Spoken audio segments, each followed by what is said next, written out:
Could the pause on congestion pricing lead to another summer of hell for strap hangers? Outgoing Transit President Richard Davey is here, and the point starts right now.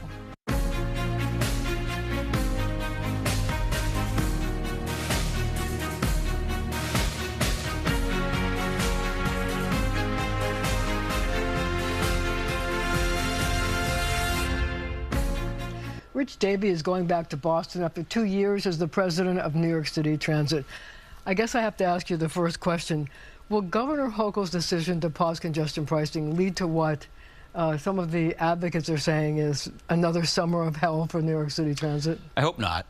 Certainly, obviously congestion pricing was about two things. One was the quality of life for New Yorkers, living in Manhattan, certainly, and around the region. But two, it was also to continue to make investments into the transit system. And, it's doing okay, but the transit system is an old, creaky, 104-year-old, 120, almost 120 years old. So there's still more investment needs to happen. I hope the governor and the legislature figure it out, but it's not alarmist to say if it's not figured out in the near term or even in the medium term, then there could be challenges.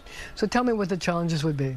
Yeah, well, think about the 7 line or the L line, right, where we have modern signal systems, we have our highest customer satisfaction, the most reliable service, because we made those investments. You think about you think about the Lexington Avenue line. Yeah, or the ABCD, which typically are underperformers, if you will. Now we have new cars going in on the A and the C, so we've seen improvement. But you need new signals. Yeah, it's not rocket science. The investment leads to reliability, and some of these components are literally from the federal, from FDR's administration in his first term, by the way, as president, not his last. So there's a lot of investment needs to occur, and they're going to have to find a way to make it up, no doubt. So let's talk about what could happen to the system short term and then long term. Short term, without the money from congestion pricing, what happens? Yeah, I mean, so, Jan Lieber, who's the chair and CEO of MTA, my boss, has asked us to look at what the potential impacts are, right? So, are there operating impacts, for example? We do have employees who work on both the capital and the operating budget, for example. If you don't have that capital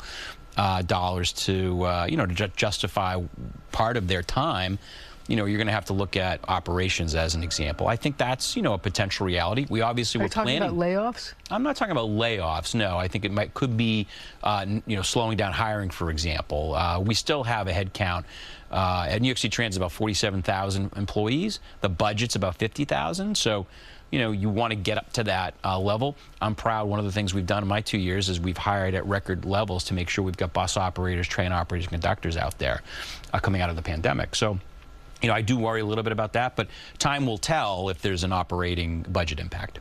So I guess the question would be in terms of having the program to install a new signaling system, which I think you would say is one of the most important things for the system. You can run trains closer together. That's right. More service, whatever. What's the impact of that program to fix the signals?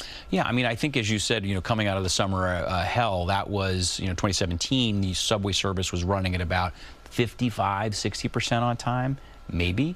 Last year, we had our best year ever. We were at 84, almost 84%. Which is something you did when you came here. Yeah, and by the way, April and May and into June, we've seen real improvement as well. So I think keeping up that momentum with the investment, both with the capital program, but the day-to-day maintenance that we're doing too, some of which is capitally funded, is going to have to continue. But it's the track, it's the signal. I call it the unsexy stuff. There's not a ribbon cutting for a new switch or necessarily a signal system. Yeah, new cars are exciting. Second Avenue subway will be, the extension will be cool, but there's a lot of other things that need to happen that I don't think folks realize. Are you worried about derailments? Are you worried about slower service? Are you worried about, there's more tourists taking the subways during the summer? Is it going to be packed because you can't run trains closer together? I mean, so I'm not worried about derailments. The system is safe. I want to be clear about that. But no, as the city comes back from COVID, as it continues to grow, I mean, you talked about weekend service. We've actually continued to see growth in weekend service. And so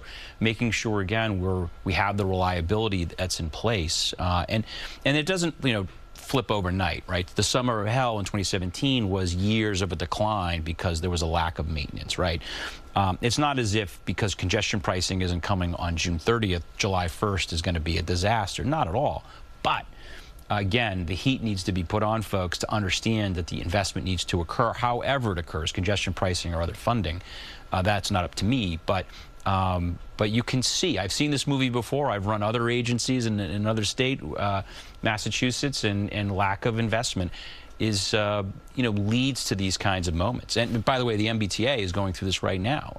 There was a lack of maintenance and investments over the last few years. So it's just an obvious outgrowth if the investment doesn't happen. So what's the long-term prognosis if there's no congestion pricing money? If there's no congestion pricing money, as we've said, right now it's just a math problem. So there are $28 billion worth of projects that are in this current capital program, and right now the MTA has $13 billion, about $14 billion. So something's got to give. Something's got to give, and I think that's what Jano and the team are doing now to really look at. But safety critical projects will continue, but the kind of progress that I anticipated, I'd be leaving behind, is potentially in jeopardy. So were you surprised by this decision? Yeah, shocked. I was very surprised. Didn't see it coming. You really didn't? Nope. Do you buy that argument that we're in an economic situation where inflation is hurting people and that they're not going to be able to afford to pay an extra $15? I mean, I'm not going to say I buy that argument or not, because I'm not talking to folks in that way. The folks that I talk to are our customers, right? We're moving over 6 million customers a day at New York City Transit. 90% of folks who come into the Central Business District, either for work or who live there, by the way, are using mass transit. I lived my 2 years here, I lived in Hell's Kitchen. So I lived in the Central Business District. I talked to a lot of my neighbors who have said, particularly living around the Lincoln Tunnel, there's a lot of congestion in the neighborhood. And they saw this as an opportunity, less about funding for the MTA, but more about quality of life in the city. And that's going to be lost, at least for a period of time. I know there's a lot of disappointed folks. So some have said that if you could solve the fare evasion problem, that would give you some $700 million that could be put back into the system. Why is that proved to be such a difficult problem to solve? Yeah, and we need to do both, right? We need to continue to invest in the capital program. The fare evasion issues, for sure, we would continue to put into the operations and potentially add some more service. I think a couple things. I mean, part of it's just behavior, and it's not just New York. It's other major urban transit systems around the United States who have had these challenges. I think certainly we weren't collecting fares for a period of time during COVID on buses, for example. So that gave people the idea that they could always come in the back door. I think it gave people the idea. I think they got used to it a little bit.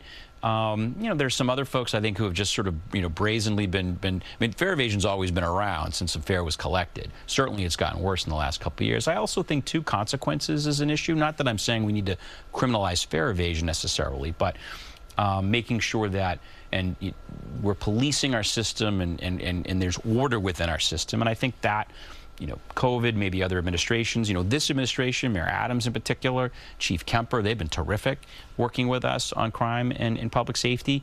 But we have work to do. I would say, I always have lots of regrets. Certainly one regret was not getting my arms around fare evasion on bus. I think that's going to be a real sticky challenge for the team going forward, but they've got some ideas to tackle it. So why did you decide to leave? I mean, it's a good question. I love this job. Personally, professionally, it's a joy. New Yorkers have embraced this Bostonian, which I've appreciated. They haven't converted me into a sports fan, but they've embraced me. I had an opportunity to head back home to work for a governor who I know and her team, who I worked with in a previous administration. They have some of their own transportation challenges. Massport, the Port Authority, is not a turnaround. It's actually a really well-run organization. It's about managing some growth there, and you're also at the, you're sort of at a point of transportation and economic development, and I'm excited to sort of have that part of my portfolio as well. So last question, yeah. Do you sort of regret the fact that one of the things you were unable to do was to rename Yankee Stadium Fenway South? Yes, I was.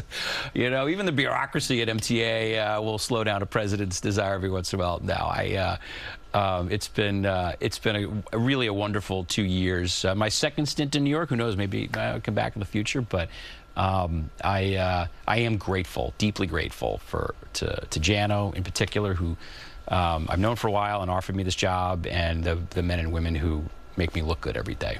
Rich Davey, we've really profited from having you. Thank you for being on the show. I appreciate that. And we're going to have to leave it right there for now, but we'll be right back.